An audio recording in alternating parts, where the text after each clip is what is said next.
감사드리며 예수님의 이름으로 기도합니다. 아멘. 오늘 함께 나눌 말씀은 욥기 35장 1절에서 8절까지의 말씀입니다. 욥기 35장 1절에서 8절까지의 말씀, 저와 여러분이 한 절씩 교독하여 읽도록 하겠습니다.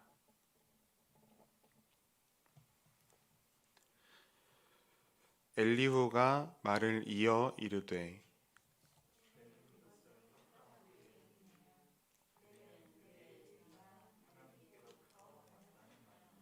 그대는 그것이 내게 무슨 소용이 있으며 범죄하지 않는 것이 내게 무슨 유익이 있겠느냐고 묻지마는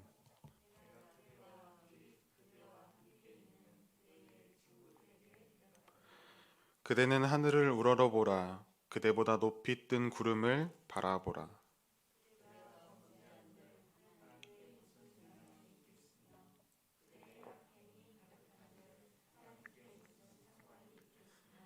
그대가 의로운들 하나님께 무엇을 드리겠으며 그가 그대의 손에서 무엇을 받으시겠느냐. 그대의 악은 그대와 같은 사람에게나 있는 것이요 그대의 공의는 어떤 인생에도 있느니라. 아멘.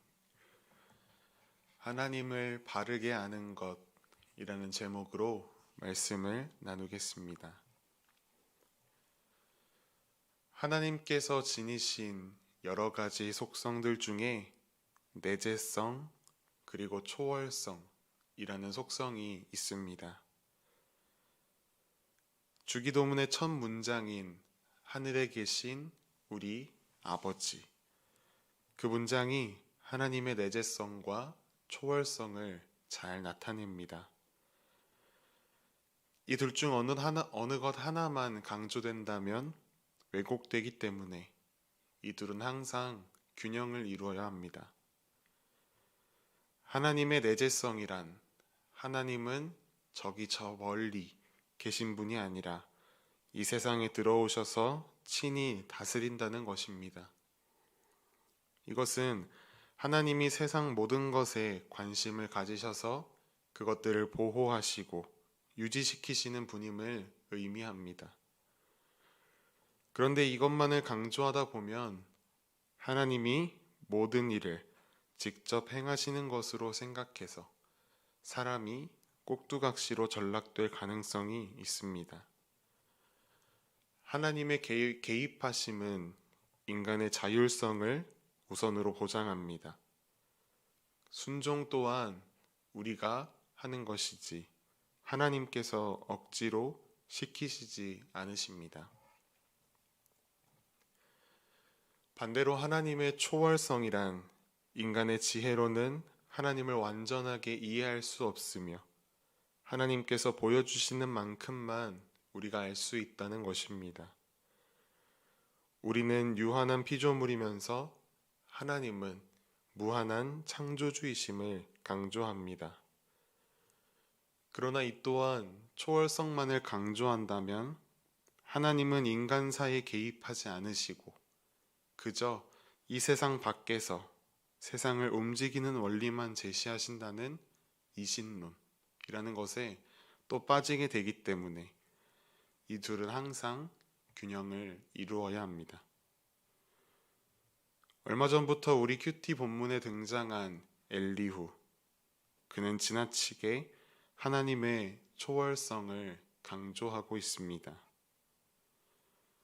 오늘 본문 2절에 엘리후는 욥에게 그대의 의가 하나님께로부터 왔다는 말이냐 라고 묻습니다.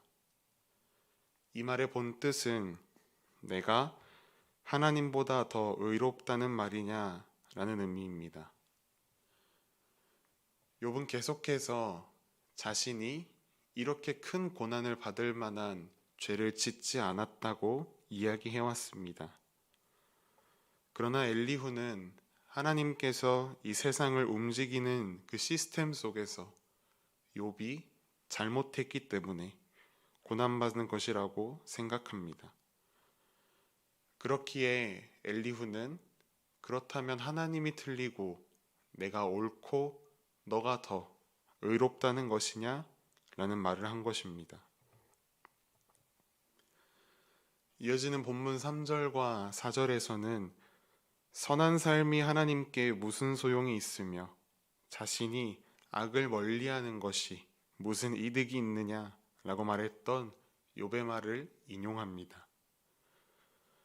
그리고 5절 말씀에 이렇게 이야기합니다. 그대는 하늘을 우러러보라. 그대보다 높이 뜬 구름을 바라보라. 어떤 의미입니까? 하나님이 얼마나 멀리, 얼마나 높이 계시는지를 바라보라는 것입니다. 또 저 하늘에 지나가는 구름을 보면서 얼마나 하나님이 초월적인 분이신지를 깨달으라는 것입니다.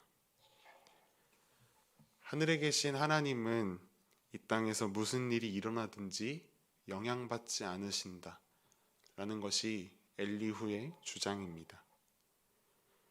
그리고 이어서 엘리후는 이렇게 이야기합니다. 욥, 너가 의롭게 살든 악하게 살든 하나님께 아무런 영향도 미칠 수 없다.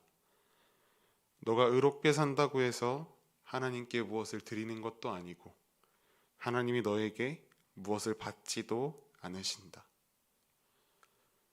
이처럼 엘리후는 계속해서 하나님의 초월성만을 강조합니다. 그런데 여러분, 그 엘리후의 말이 정말 맞습니까?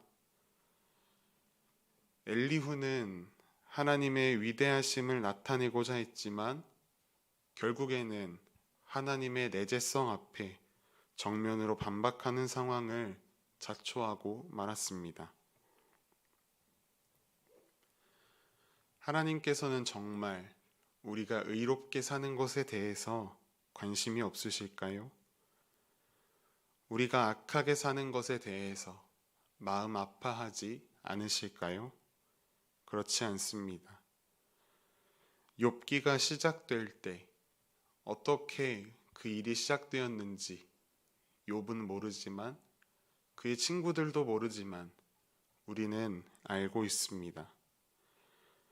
하나님께서 욥의 의로움을 기뻐하시고 뿌듯해하시고 자랑스러워하셨습니다. 그래서 사탄에게 테스트해라고 욥을 내어주지 않으셨습니까? 또한 예레미야 8장을 보면 하나님의 백성들이 하나님의 말씀대로 살지 않는 모습을 바라보며 당신의 마음을 쏟아내시는 장면이 등장합니다. 이외에도 우리에게 관심이 없으시다면 하실 수 없는 수많은 하나님의 행동들이 성경 말씀에 기록되어 있습니다. 우리를 창조하신 창조주 하나님께서 우리에게 얼마나 관심이 있으셨으면 감히 우리가 우리의 지식으로는 알 수도 없는 하나님 자기 자신을 말씀을 통해 계시해 주셨습니다. 거기에서 더 나아가 그분의 거룩함을 우리도 닮아가도록 하셨고 의로우신 하나님께서 의로울 수 없는 우리를 의롭다 칭해 주시기까지 하셨습니다. 하나님께서 인간들에게 관심이 없으셨다면 왜 애굽에서 종살이 하던 이스라엘 백성들을 자신의 백성 삼으셨겠습니까? 왜 그들과 언약을 세우고 그들은 비록 그 언약을 까먹고 내버릴지언정 왜 끝까지 그 언약을 신실하게 지켜가셨겠습니까? 하나님께서 우리에게 너무나 관심이 많으시다라는 사실은 궁극적으로 그 아들 독생자 예수 그리스도를 이 땅에 보내주심으로 증명되었습니다. 우리에게 영생을 허락하여 주시기 위해서, 우리 안에 하나님의 형상을 회복하게 하시기 위해서 우리의 모든 죄를 예수 그리스도께 담당시키셨습니다. 이것은 우리를 향한 하나님의 관심 정도가 아니라 놀랍고 위대한 하나님의 사랑입니다. 우리는 때로 인생에 어려움을 만났을 때 또는 고통 중에 부르짖어도 하나님께서 침묵하실 때 하나님은 나에게 관심이 없으시구나 라고 생각하기도 합니다. 하지만 그렇지 않습니다. 하나님은 우리의 모든 기도를 다 듣고 계십니다. 우리의 작은 신음에 응답하시며 우리의 아픔에 함께 아파하시며 공감하십니다.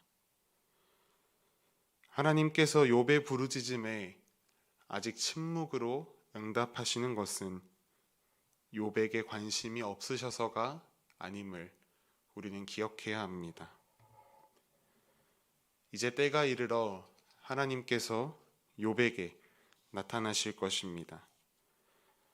자신의 뜻을 계시하시며 그분이 얼마나 위대하신 존재인지, 얼마나 미쁘시고 신실하신 존재인지를 친히 욥에게 알게 하실 것입니다. 이는 욥의 삶뿐만 아니라 저와 여러분의 삶 또한 마찬가지입니다. 엘리후는 하나님을 잘 아는 것처럼 이야기했습니다. 그러나 그것은 하나님을 아는 척이었습니다. 그는 하나님을 제대로 알지 못했습니다. 지식적으로만 알았지 마음으로 하나님을 만나진 못했습니다. 그러한 모습이 우리 안에는 나타나지 않기를 소망합니다. 천지 만물을 창조하신 하나님께서 영원의 시간을 뚫고 우리에게 오셔서 지금도 우리 곁에 계시다는 사실을 기억하십시다.